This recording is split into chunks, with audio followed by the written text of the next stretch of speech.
Bonjour, je suis le Major Van Drom, chef de corps du 5e groupe de systèmes de communication et d'information. L'idée de réaliser ce film relatant l'histoire de notre unité, qui à l'origine était le 5e bataillon de troupes de transmission, m'est venue lors d'un repas avec les anciens. Goedendag, ik ben de Major Van Drom, korpscommandant van de 5e groep communicatie en informatiesystemen. Het idee om een film te maken over onze eenheid, die vroeger 5e bataillon transmissietroepen heette, kwam gedurende een activiteit met onze anciens.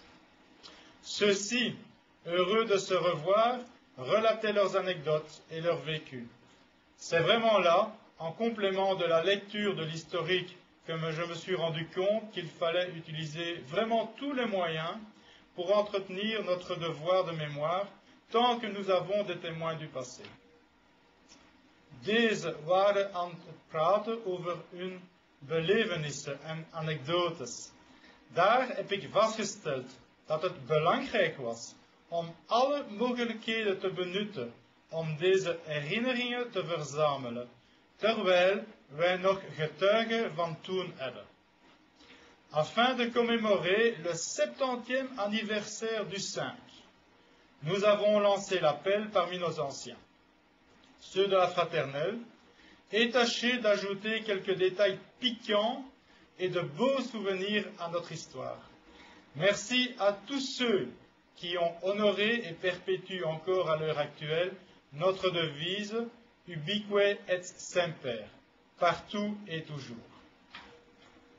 Om de 70ste verjaardag van de 5e te herdenken, hebben wij de hulp ingeroepen van onze anciens van de 5e.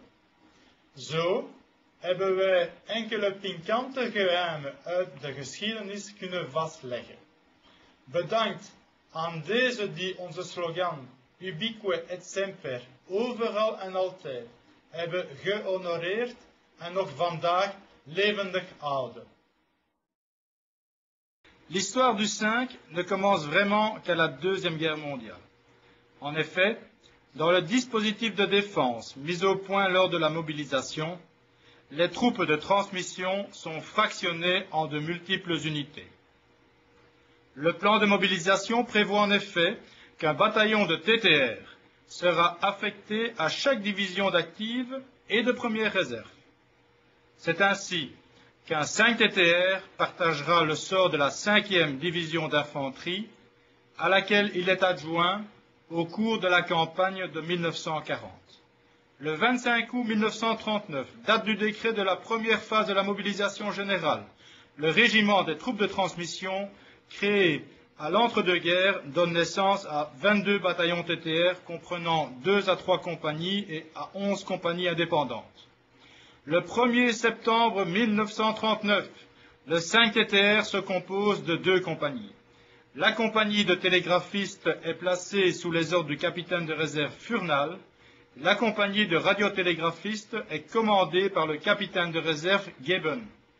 Le major de réserve Foussiot dirige le bataillon. Le 3 septembre 1939, le 5 TTR est cantonné à Melay. Le 30 septembre à Westerlo et 2 mois plus tard campé à Beverlo. Le 7 janvier 1940, le bataillon est déplacé à Mylène pour quelques mois. Le 16 février 1940, le capitaine commandant David prend le commandement du bataillon, le 2e commandant, 2e chef de corps du 5 TTR. Le 1er mai, il stationne à Skepdal. Il se trouve dès lors intégré dans le dispositif de la 5e division d'infanterie qui occupe face à la France une position défensive sur la bretelle Ninove-Halle. D'autre part, le peloton des télégraphistes du Grand Quartier Général est mobilisé le 30 septembre 1939 à Eppegem. Le lieutenant Telgat en reçoit le commandement. Ce peloton est affecté au service du Central Telegraphist X-Ray 1 du Grand Quartier Général, dont dépendent les forts et redoutes de Brendonk, Letterheide, Liesel, Puurs, Bornem et Derdermonde. De geschiedenis van de vijfde begint pas bij de Tweede Wereldoorlog. Bij de opstelling van Defensie en plaatsgesteld tijdens de mobilisatie zijn de transmissietroepen inderdaad verdeeld in verschillende eenheden. Het plan van de mobilisatie voorziet eigenlijk dat er een TTR-bataljon zal toegewezen worden aan elke divisie en de eerste reserve. Het is zo dat een vijfde TTR zijn lot zal delen met de vijfde infanteriedivisie waarvan ze adjunct is tijdens het gevecht van 1940. Op 25 augustus 1935, datum van het decreet van de eerste fase van de algemene mobilisatie, geeft het regiment der transmissietroepen, dat opgericht is tussen de twee oorlogen, geboorte aan 22 TTR-bataljons die 2 tot 3 compagnies omvatten en aan 11 zelfstandige compagnies. Op 1 september 1939 bestaat de 5e TTR uit 2 compagnies. De compagnie van telegrafisten zijn onder het bevel van de reservekapitein Furnal geplaatst. De compagnie radiotelegrafisten wordt bevolen door de reservekapitein Heuben. De reservemajoor Houzeau leidt het bataljon. Op 3 september 1939 is de 5e TTR gekantonneerd in Melle. De 30 september in Westerlo en 2 maanden later neergezet in Beverlo. Op 7 januari 1940 wordt het bataljon verplaatst naar Millen voor enkele maanden. Op 16 februari 1940 neemt de kapitein-commandant David het bevel over het bataljon. Op 1 mei wordt hij gestationeerd in Schepdal. Sinds dan bevindt hij zich recht tegenover Frankrijk, geïntegreerd in de opstelling van de 5e infanteriedivisie die een defensieve positie inneemt op de grendelstelling Ninove-Halle. Het peloton van telegrafisten van het hoger hoofdkwartier is gemobiliseerd op 30 september 1939 in Eppegem. De luitenant Teithat krijgt het bevel. Dit peloton is toegewezen aan de dienst van de centrale telegrafisten X1 van het hoger hoofdkwartier, waarvan de vestigingen Breendonk, Letterheide, Liesele, Puurs, Bornem en Dendermonde afhangen. C'est en février 1945 que le commandant Keuckler prend le commandement de la compagnie TTR d'armée chargée du repérage des postes clandestins au bénéfice des forces alliées. D'abord installée à la caserne Sainte-Anne, cette unité vient s'installer à Etterbeek à la caserne Rollin. Après différentes réorganisations, l'unité devient bataillon TTR, toujours sous le commandement du major Keuckler. À cette époque, au début de 1947, je suis affecté au 5 TTR, où j'ai donc le privilège d'être sous les ordres du major Keuckler, et ce, pendant les 5 années qui suivirent. Il faut essayer de réaliser ce qu'était à cette époque la vie d'une unité TTR, que ce soit en Belgique ou dans une des unités affectées aux forces belges en Allemagne.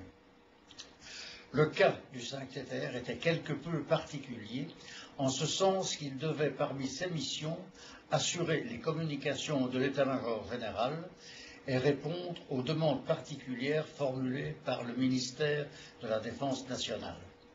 C'est ainsi que depuis 1949, des liaisons radiotélégraphiques sont assurées avec ce qui était encore notre colonie Léopoldville, Kamina, Kitona. À la demande du ministère des Affaires étrangères, les liaisons sont réalisées avec l'ambassade de Belgique à Londres, ainsi qu'avec la liaison belge à Berlin et à Tel Aviv. Et ces missions étaient réalisées avec du matériel que l'on ne rencontre plus maintenant que dans des musées. Il fallait l'enthousiasme d'un officier tel que le major Keuckler, entre-temps promu lieutenant-colonel, pour commander le 5 TTR qui a réellement joué un rôle de pionnier dans le domaine des télécommunications. Il fallait les prouesses des opérateurs radiotélégraphistes, véritables jongleurs du code Morse, et ce, sur du matériel récupéré dans les stocks abandonnés par les armées alliées pour remplir la mission qui était toujours « le message doit passer ». On ignorait à l'époque l'usage de l'ordinateur et de tous les équipements sophistiqués qui allaient quelques années plus tard révolutionner le domaine des communications. À partir de 1952, le 5TTR a, comme les autres unités, vu arriver le nouveau matériel alloué par le plan Marshall. C'était le début d'un bouleversement technique et tactique et le début d'une ère nouvelle. Cela n'empêchait pas le lieutenant-colonel Keukler d'arriver tous les matins juché sur son vélo à la caserne Rollin pour assister au salut au drapeau, et cela, il le fit jusqu'à son décès en février 1954. La commune d'Etterbeek a toujours eu une vocation militaire, puisque c'est sous Léopold II que 5 casernes et une plaine de manœuvre y ont été établies.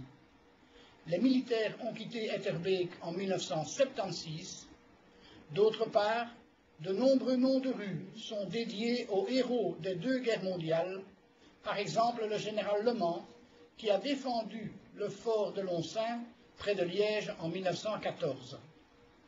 En outre, le bourgmestre d'Etterbeek en 1940, Louis Schmitt, ingénieur et président du conseil provincial du Brabant, avait été transmetteur pendant son service militaire. Il a refusé de fournir aux occupants la liste des juifs et autres non-ariens.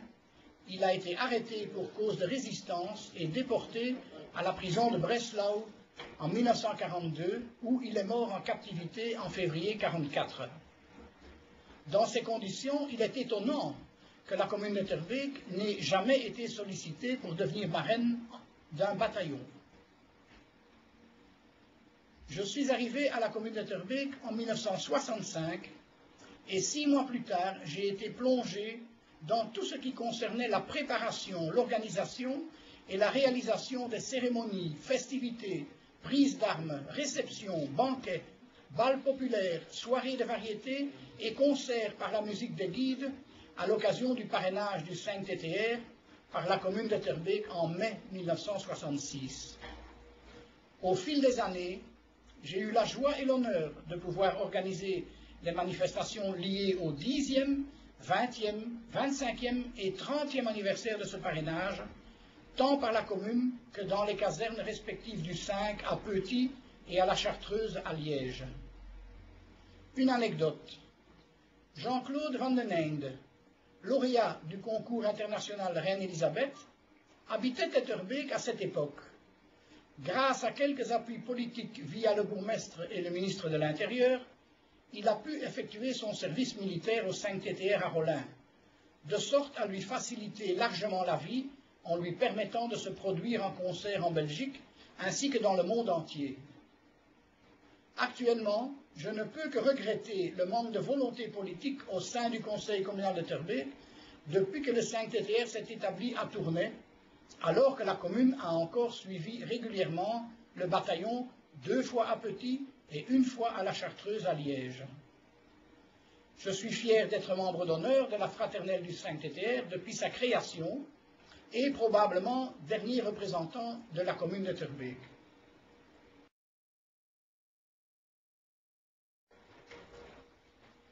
En 1974, je commandais la compagnie exploitation casernée au quartier Rollin à Etterbeek. Cette caserne était complètement délabrée. On se chauffait encore avec des poêles à charbon appelés spiroflammes. Et dans les derniers mois, il est devenu impossible d'obtenir la moindre réparation et le moindre service du casernement. Nous avions des portes sans poignées et des fenêtres sans vitres. Aussi, vous pouvez mesurer le bonheur qui a été le nôtre de s'installer dans un quartier tout neuf, le quartier Majorouzio, à Petit. Des bureaux et du mobilier flambant neuf, ainsi que des petites chambres très confortables, ont été mises à notre disposition. Ainsi se déroula le déménagement du 5 de Rollin vers Petit et commença pour nous une nouvelle vie. Quelques années plus tard, le quartier Rollin fut rasé et remplacé par un complexe immobilier. Pour la première fois, la Belgique envoie un détachement militaire d'aide humanitaire à un pays durement touché par des inondations extrêmement violentes et qui avaient tout bouleversé sur leur passage. On nous demande, en collaboration avec des militaires français, de remettre en état la liaison ferroviaire et téléphonique entre Mdila Garça et Sfax.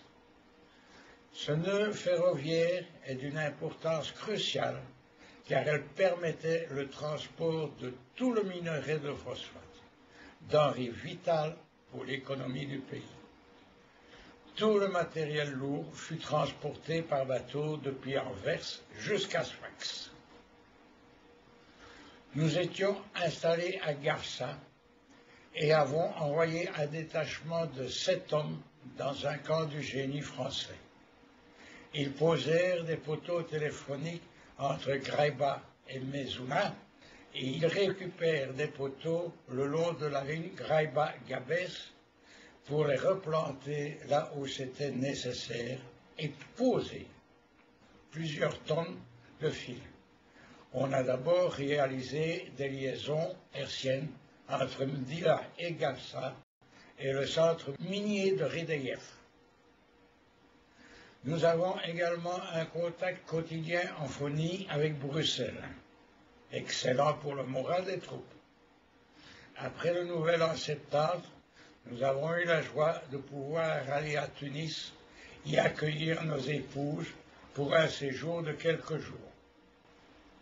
La mission était remplie, les envois de phosphate pouvaient de nouveau atteindre le port de Sfax. Notre médecin, le docteur Onclin, s'est fortement occupé de la santé de la population. Ce fut très apprécié. Le 30 décembre, nous avons eu la visite de M. Bourguiba Junior, ministre des Affaires étrangères de Tunisie. Il nous a témoigné ainsi de ses remerciements pour le travail effectué par le détachement. L'entente entre le génie et le Tétère fut excellente. Autrefois province du Pakistan, est un pays d'Asie méridionale situé au nord du golfe du Bengale. Il a des frontières avec l'Inde, la Birmanie et le Bhoutan. C'est dans ces circonstances que le gouvernement belge décida d'envoyer une mission humanitaire sur place. Le détachement comprenait 25 militaires, 13 membres du service de santé, 6 hommes du génie et 6 TTR. Leur mission consistait en l'installation d'un hôpital de campagne. L'équipe du service de santé et l'hôpital militaire furent placés sous les ordres du major médecin de Wallens, tandis qu'une équipe du génie composée d'hommes du 4e et 5e génie était responsable de l'infrastructure et du transport par barge M2. Elle était commandée par le commandant Para Chardon. L'adjudant-chef Toc était le chef des transmissions. Le premier sergent-major Huybens, le premier sergent De Vos et le caporal Franck étaient les opérateurs chargés des liaisons radio. Le premier sergent Berton, réparateur, et le premier sergent-major Balleux Louis, notre chef cuisinier. L'objectif de la mission était d'aller chercher les gens pour les soigner et, le cas échéant, les emmener au camp si l'hospitalisation s'imposait. Plusieurs médecins militaires ainsi que des infirmiers et brancardiers venus de plusieurs hôpitaux militaires belges formèrent la base de l'hôpital de campagne à installer. Nous devions assurer les transmissions du détachement belge. Bruxelles, Dakar la capitale. Galachipa, Dakar. Galachipa, les bateaux. Le matériel radio était fourni principalement par la Croix-Rouge, mais nous disposions aussi de matériel radio ANGRC 9, le BE-GRC 1009, un ampli RF qui, couplé à l'ANGRC 9, lui procure une puissance de sortie de 100 watts. Le 19 décembre 1970, nous avons décollé très tôt de Melsbrook avec 2 DC-6 du 15e wing.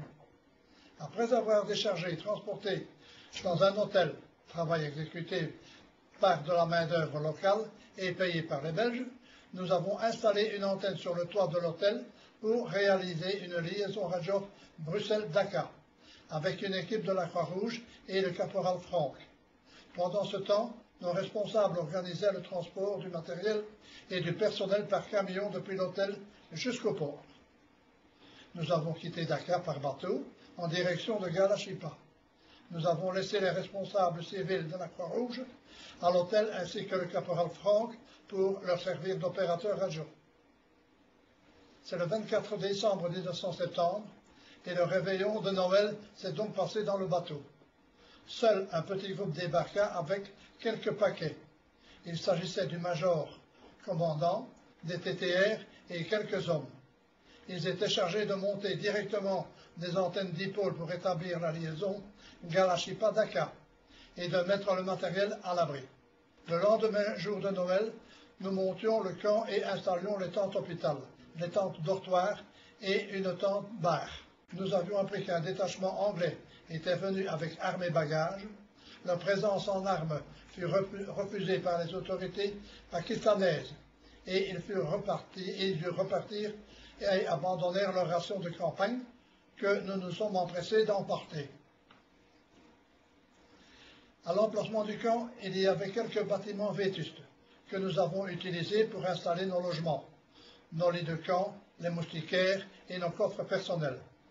L'adjudant-chef Toc et le premier sergent Berton partagèrent la salle radio au milieu des émetteurs, tandis que le premier sergent DeVos et le premier sergent-major Evans s'installaient dans le magasin réserve matériel et antennes. On installait aussi un mât pour le drapeau. On y voyait nos couleurs et le drapeau de la Croix-Rouge. Enfin, notre cuisinier Balleux s'installa à la cuisine au beau milieu de ses casseroles.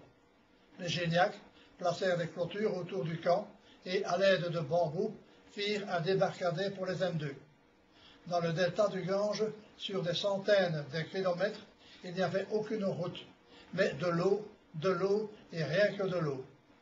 Nous avons organisé des patrouilles sur bateau M2 équipés d'un GRC-9 fonctionnant sur batterie. Après quelques jours, l'hôpital devint rapidement trop petit. Tous les jours, il y avait une file d'attente de plus de 100 personnes venues chercher des soins. Elles étaient parfois dans un état de santé très grave, notamment celles atteintes du choléra. Le major décida alors de ne plus aller chercher les malades. Ils étaient suffisamment nombreux pour occuper tout le personnel médical sans interruption. Le premier sergent Balleux faisait des miracles à la cuisine en organisant des repas avec des rations anglaises et ce que la population nous offrait, poissons, coquelets, etc. Un jour, nous avons reçu la visite au camp de Raoul Boulard, l'un des plus brillants journalistes de la télévision belge. Entré à la radio en 1954, puis à la télévision, il couvre l'indépendance du Congo. Il disparaît avec une équipe de la RTB durant 2 mois au Laos, en 1970, où il fut fait prisonnier par un groupe de Vietnamiens du Nord. Il reçut de nombreux prix et il est décédé en 1990. Puisque le personnel médical ne quittait plus le camp, le premier sergent-major Evans et le premier sergent DeVos furent chargés de se rendre à Patuakhali, petit port situé à quelques heures de bateau de notre base, pour notre ravitaillement. Après avoir reçu un émetteur radio BLU, ainsi qu'une antenne appropriée, nous avons eu un contact avec Bruxelles.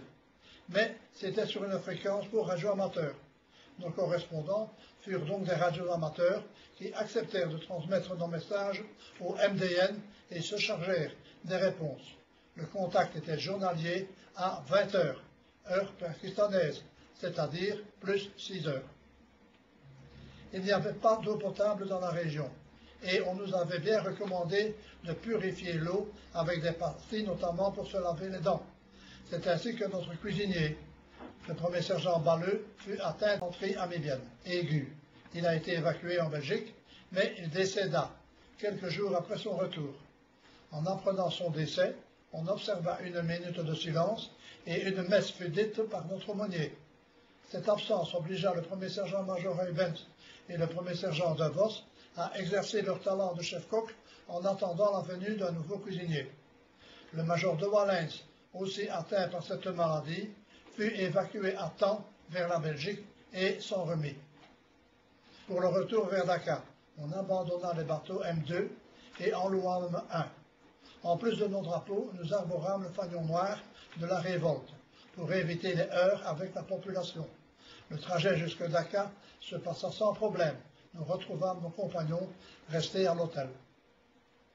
On embarqua en bus jusqu'à l'aéroport. Une jeune femme avec ses 2 enfants profita de notre passage pour sortir du pays en cachette.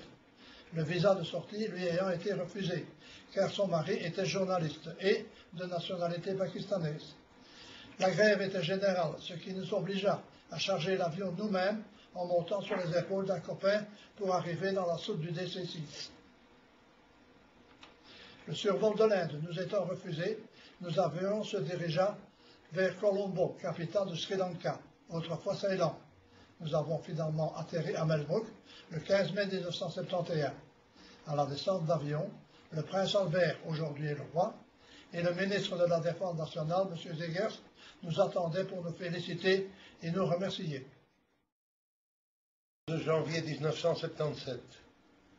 D'une part, le bataillon rendait hommage à 2 partants. Le lieutenant-colonel Iseux, chef de corps du 5 TTR, et l'adjudant-chef Storm, adjudant de corps du bataillon.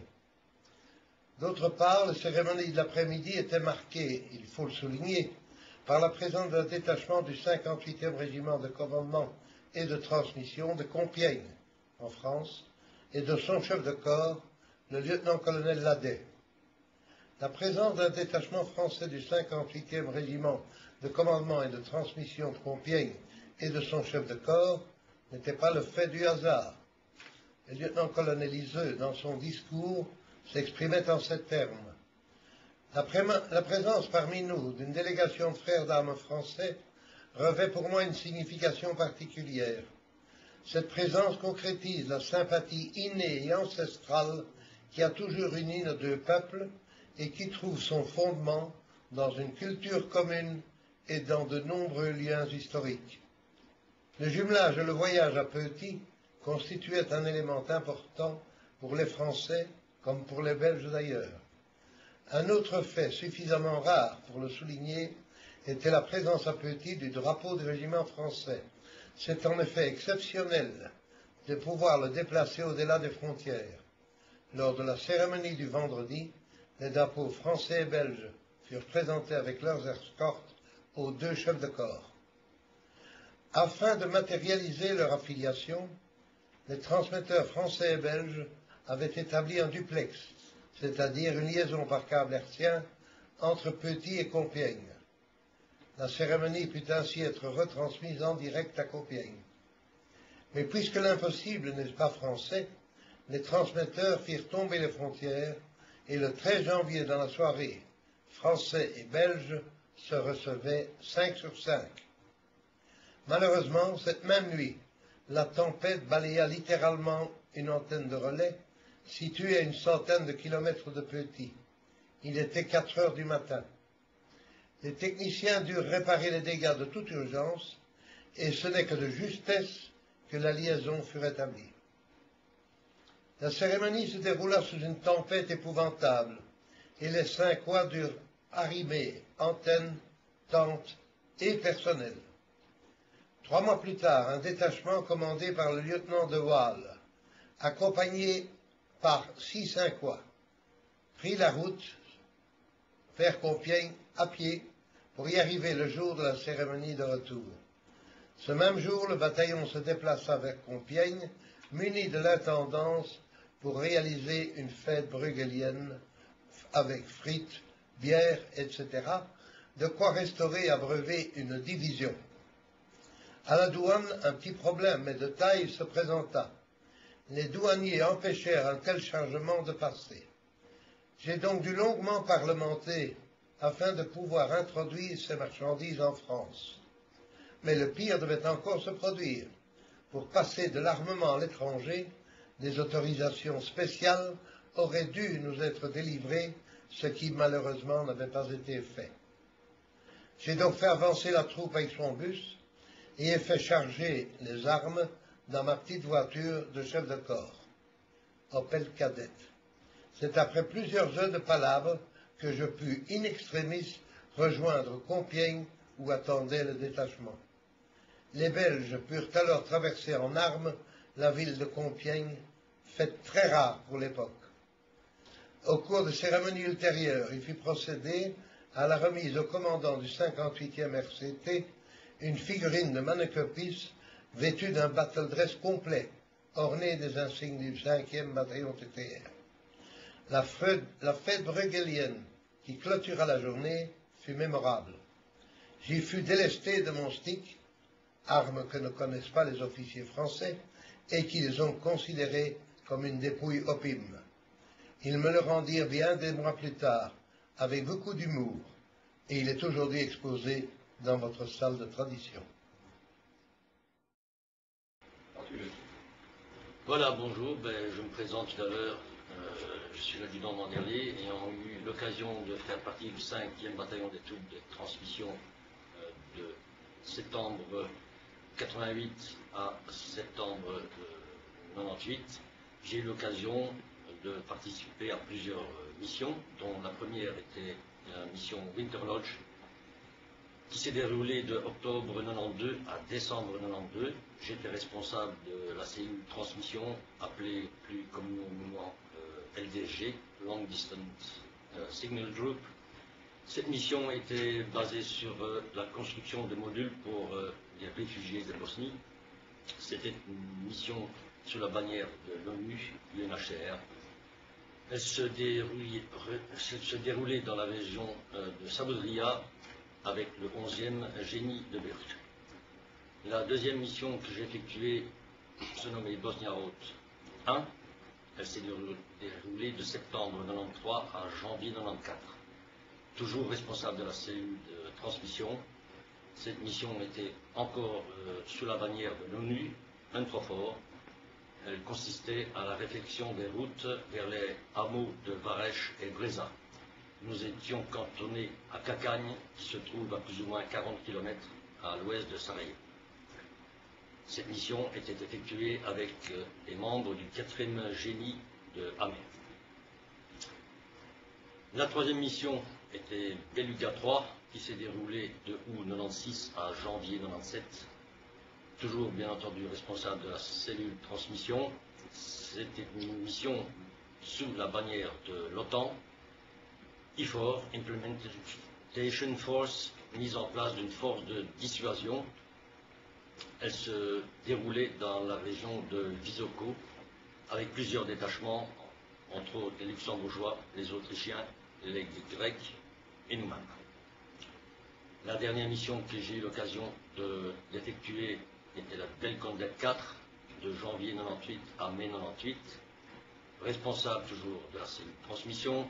Cette mission, toujours sous la bannière de l'OTAN, SFOR, Stabilization Force, vérification du respect des accords conclus entre les différents belligérants, avec des détachements belges, grecs et autrichiens. Je me souviens tout particulièrement d'un petit débat que j'ai eu lors de la première mission, où bien entendu, comme tout un chacun, nous avions droit à recevoir une avance sur, je vais dire entre parenthèses, le pécule de l'argent qu'on recevait pour cette mission. Donc à ce moment-là, j'ai reçu une avance de 10 000 francs belges que j'ai perdu le jour même. Naturellement, étant donné qu'on était cantonné avec des gros véhicules du génie, les routes n'étaient pas macadamiées, donc j'ai entrepris de refaire, autant que faire se peut, le trajet que j'avais effectué la veille, bien entendu, et je me suis dit, si maintenant le portefeuille est tombé sur cette route, il y avait à peu près 50 cm de boue, si un camion est passé dessus, ben, j'ai peu de chances de le retrouver, quoi. Donc c'est en continuant, donc à force d'aller et venir, que je suis retourné d'où je venais la veille. Donc j'avais été un petit peu passer du temps dans un des seuls bars qu'il y avait là dans le camp. Et la tenancière, me voyant chercher, m'a interpellé. Naturellement, je ne comprends pas cette langue-là, mais enfin, j'ai compris qu'elle m'appelait, donc, et elle m'a gentiment remis le portefeuille avec l'entièreté de la somme que j'avais reçue la veille. Donc j'ai remis un petit peu le couvert, si on peut dire, et je suis donné quand même un bon pouvoir.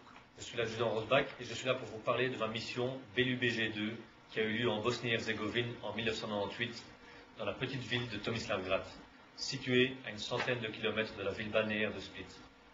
Je faisais partie du détachement de transmission, accompagné par le lieutenant Floimont comme S6 et l'adjudant Moredi Moro comme chef Comsen.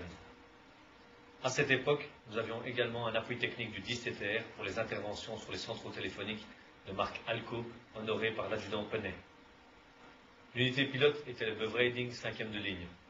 Nous étions cantonnés dans le camp Greenfield avec la compagnie Bravo et l'état-major. La compagnie Alpha se situait à Coupresse, au nord de notre zone d'intervention, dite AOR. Après quelques préparatifs bien plus légers qu'aujourd'hui, nous fûmes prêts au décollage à la fin d'octobre 98. Durant cette période, nous avons eu le privilège de voir installer le premier réseau informatique LAN, basé sur un dossier partagé sous Windows 95. Nous avons également dû faire une intervention armée suite à la nomination de plusieurs généraux bosniaques sans l'aval de l'ONU. Je peux vous dire que le jour du départ de l'intervention, avec tous les moyens de transmission qui doivent être en opération en appui de la compagnie d'infanterie, vous avez la tripe serrée et l'excitation est à son comble. C'est là que vous vous rendez compte que ce n'est plus pour rire, mais que c'est du sérieux. Enfin, en mars 1999, la mission arriva à son terme et c'est avec beaucoup de plaisir que nous rejoignirons la mère patrie afin de retrouver nos familles ainsi que nos foyers. Je suis le premier caporal-chef du régiment Jacques. J'ai eu le privilège de participer à la mission Izmit en août 1999, suite à un tremblement de terre en Turquie aux environs d'Izmir. La défense a été sollicitée pour envoyer une équipe du génie pour aider au déblaiement des victimes. En moins de 24 heures, nous étions sur place. J'étais le seul opérateur longue distance signal groupe d'un groupe de 12 militaires, principalement issus du 11e génie. La protection civile ainsi que les pompiers belges étaient déjà sur place à notre arrivée. Une semaine plus tard, le détachement du génie dut rentrer en Belgique, car les autorités turques n'avaient plus besoin de notre aide. Un officier hello du génie ainsi qu'un détachement de 3 personnes provenant du MI 1, élément médical d'intervention, et moi-même dû rester pour l'installation du matériel de dialyse pour l'hôpital de Adapazarı. Avant notre retour fin septembre, nous avons été reçus par l'ambassadeur de Belgique ainsi que son épouse, à Istanbul. Suite aux visites des ministres belges de la Défense et des Affaires étrangères, le gouvernement décida de créer l'émission BIFAST.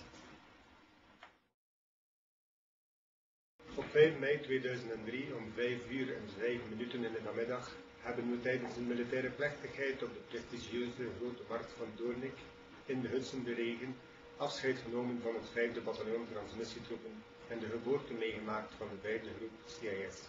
In aanwezigheid van vele prominenten en detachementen van de 4 andere CIS-groepen, namelijk de 2e, 4e, 6e en 10e, als ook een detachement van het 41e Franse transmissieregiment, dat speciaal overgekomen was uit haar garnizoenstad Senlis bij Parijs, hebben onder luid applaus de transmetteurs van de 5e TTR het paradeplein verlaten. Het was voor velen een heel emotioneel ogenblik. Om 5:55 was de opdracht van luitenant-kolonel stafbrevethouder Jean-Pierre de Vos volbracht. Hij had de 5e groep CIS in het militair kwartier Sint-Jan te Doornik in plaats gesteld, klaar voor hun opdracht. Uiteindelijk werd de vlag van het 5e bataljon transmissietroepen aan de escorte van de 5e groep CIS overhandigd. De 5e groep CIS was realiteit.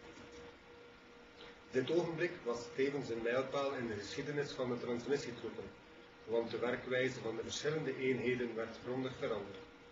Tot op dat ogenblik was de opdracht van de 5e TTR hulp bieden bij buitenlandse operaties. Vanaf nu werd dit weliswaar verder gezet door de 5e groep CIS, maar tegelijkertijd moest er territoriale steun geleverd worden voor een groot deel van West-Vlaanderen en Henegouwen, zelfs tot in het Franse Rijssen. Gaande van het telefoontoestel op het bureau tot het in stand brengen en houden van computernetwerken en de computers zelf. Exercice Steadfast Jaguar 2006. On m'a demandé de vous parler un peu de cet exercice. Ma première mission comme chef de corps avec le 5e groupe CIS. Plein de souvenirs. C'était un exercice exceptionnel à plus d'un titre. D'abord parce que c'est la première mission de ce genre pour le corps européen, qui était notre principal client. Et ensuite, c'était la toute première fois également qu'une unité CIS, en l'occurrence le 5e groupe, était chargée de fournir l'appui à ce que l'on appelle la NATO Response Force, NRF. Vous pensez bien que toute la communauté CIS, mais également toute la Belgique, avait les yeux braqués sur cet exercice fortement médiatisé. Au point de vue de la préparation logistique et technique, on n'a eu droit à aucune improvisation. Et vous pensez bien que partir très loin de la Belgique signifie que l'on doit prévoir tous les détails. Pas question d'oublier une clé de shelter et de revenir chercher le week-end. La préparation logistique et technique a été le fruit du travail de l'officier S3, le commandant Del Calzo, qui a mis vraiment les petits plats dans les grands, de sorte que nous étions fin prêts, le jour du départ, à embarquer. Et c'est ainsi que le 17 mai 2006, nous avons embarqué avec 28 personnes en direction du Cap-Vert. Nous avons installé notre quartier général sur un petit parking, près d'une usine désaffectée, en attendant que le gros de l'Eurocorps arrive et nous appuie convenablement. Dès que l'Eurocorps est arrivé, nous avons réparti notre personnel en zones, tel qu'il était prévu par l'exercice, une partie au sud à l'aéroport, 2 personnes sur un pic pour assurer un relais, et enfin le gros du détachement du 5e groupe dans le quartier général du corps européen. Nous avions également déployé des liaisons sociales qui permettaient aux gens de rentrer en contact avec leur famille. Et la vie en campagne a donc commencé, rythmée par les bordées, mais également par un rassemblement matinal, où on donnait des nouvelles de l'exercice, et également par du sport. Nous avons fait là-bas une séance TMAP et un 9 km dans les montagnes, dont les gens de l'adjudant Christian Mandorlier se souviennent encore. L'exercice a été parfait à tout point de vue. Le 5e groupe a réalisé avec brio toutes ses missions, et nous avons eu pour cela les félicitations du commandant de l'Eurocorps à l'époque, le général Delcourt, qui est notre CHOD actuel, notre chef de défense. Le 5e groupe pouvait accrocher à son tableau de chasse le fait d'être le premier groupe CIS belge à avoir appuyé une mission NRF à l'étranger. Vous savez que les transmetteurs arrivent les premiers et partent les derniers, et cet exercice n'a pas failli à la règle. Lorsque tout le monde est parti, nous avons commencé à démonter notre matériel qui était enseveli sous la poussière accumulée depuis environ 2 mois. Lorsque nous avons embarqué le véhicule, le problème de notre sécurité se posait. En effet, tout le monde était parti et nous nous retrouvions dans une zone redevenue désertique où nous devions assurer la sécurité de notre matériel. C'est pourquoi j'ai demandé à Bruxelles de nous permettre d'aller passer les quelques jours qui nous séparaient de l'embarquement dans le seul endroit protégé de l'île, à savoir un hôtel 3 étoiles qui se trouvait au sud de l'île, pas loin de l'aéroport. Et c'est ainsi que nous avons terminé les derniers jours de cet exercice dans un hôtel luxueux, avec logement dur, buffet à tous les repas et même piscine.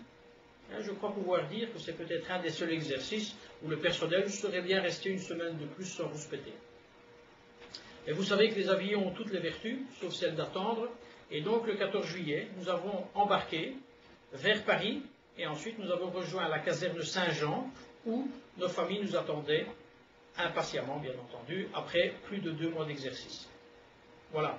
Il faut savoir que pendant cet exercice, nous avons dû faire rentrer plusieurs personnes, une dizaine de personnes au total, soit pour des raisons médicales, soit pour des raisons familiales.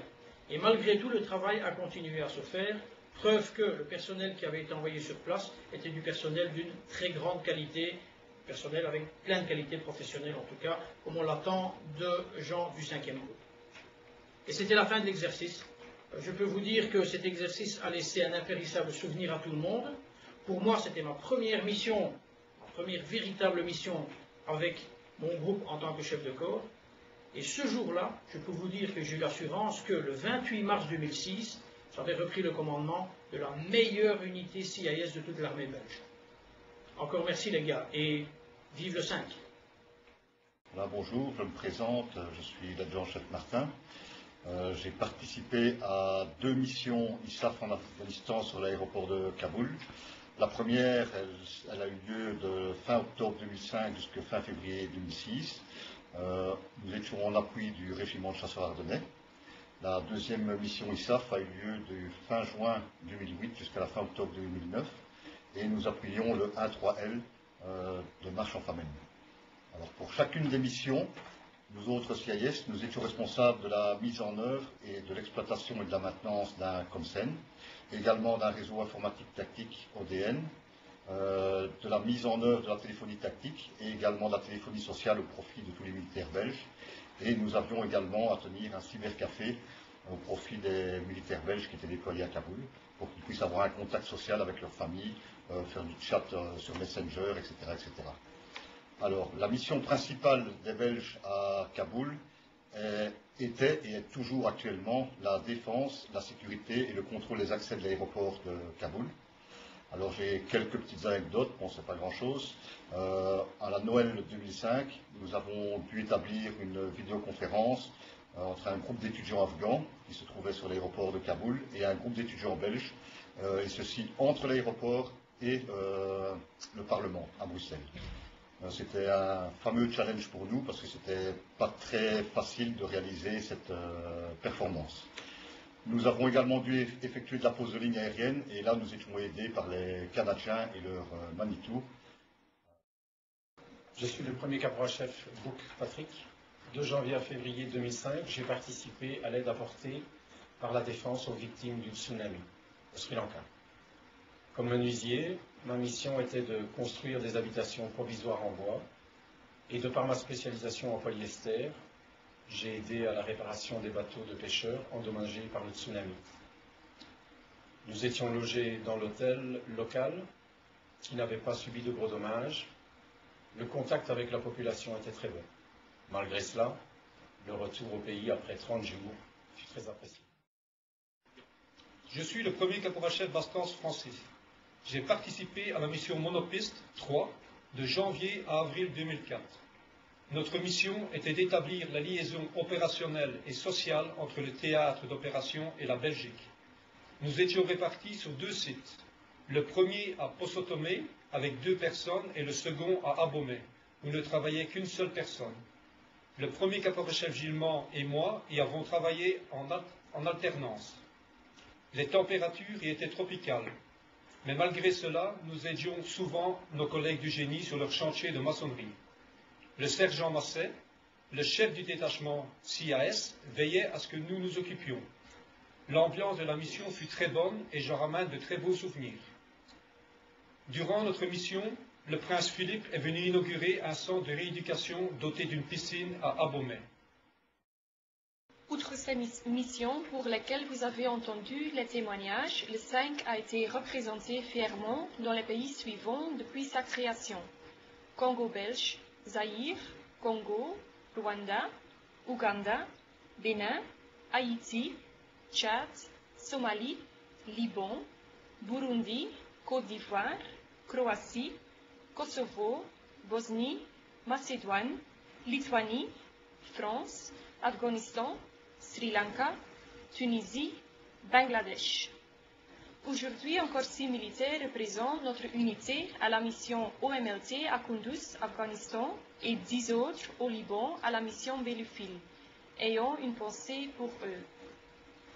Naast deze zendingen, waarover u de getuigenissen al hebt gehoord, werd de 5e waardig vertegenwoordigd in volgende landen sinds zijn ontstaan: Belgisch-Congo, Zaïre, Congo, Rwanda, Oeganda, Benin, Haïti, Tchad, Somalië, Libanon, Burundi, Ivoorkust, Kroatië, Kosovo, Bosnië, Macedonië, Litouwen, Frankrijk, Afghanistan, Sri Lanka, Tunesië, Bangladesh.